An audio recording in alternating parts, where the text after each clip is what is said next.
जय गिरनारी। मेरा प्रश्न यह है कि हमारे यहाँ आत्मरक्षा शब्द का प्रयोग होता है, तो क्या आत्मा को भी रक्षा की जरूरत होती है? आत्मा अपने आप में सक्षम है, नित्य है, चैतन्य है। जो हम सबने सुना है, पढ़ा है भगवत गीता में, न उसको कोई काट सकता है, न उसको कोई जला सकता है, न उसको कोई डुबा सकता है। वो है। लेकिन जब हमारी बुद्धि बहिर्मुख होती है, तो जिसकी बहिर्मुख बुद्धि है वो स्वयं ये नहीं जानते हैं, अपने स्वरूप को ही नहीं जानते, अपनी शक्ति को नहीं जानते। जो अपने स्वरूप को जानते ही नहीं है, तो ऐसे में आत्मा अपने आप में भले ही सक्षम हो, लेकिन आत्मा जब पूर्व जन्म के संस्कारों के कारण, पिछले जन्मों में हमने जो कुछ किया है उसके भी संस्करण हमारे अंदर पड़े हैं, हमारे अंतःकरण में पड़े हैं। और जब हम दुनिया में आते हैं तो पिछले जन्म के संस्करण भी विकसित होते हैं। और ऐसे में जब जीव भाव का आवरण हो जाता है, इससे आत्मा का कोई नुकसान नहीं होता। सूरज के आगे बादल आ गया तो सूरज का क्या नुकसान? दुनिया को सूर्य नहीं दिखता, सूर्य को तो दुनिया दिखती है। ठीक उसी प्रकार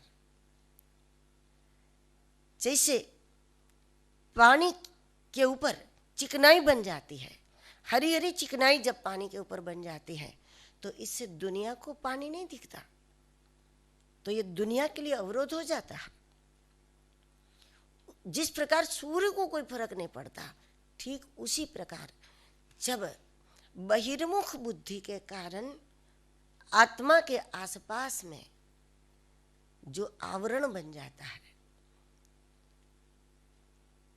क्योंकि जब तक आत्मा है, अंश है, तब तक बीज रूप है।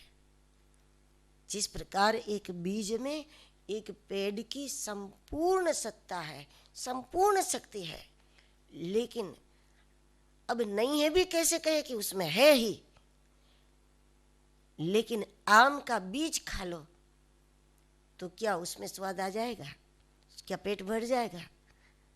सारी शक्तियां मौजूद है उसमें, लेकिन बीज के रूप में है, और उस बीज का विकास करना पड़ता है।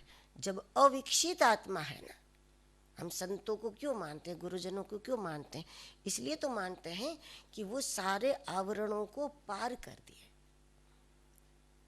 आत्मा के आसपास में जो पूर्व जन्म के संस्कार है, इस जन्म का माहौल है, कुछ भी प्रभावित नहीं करता, और उन सारे आवरणों से उनकी आत्मा विकसित होकर के बाहर निकल गई।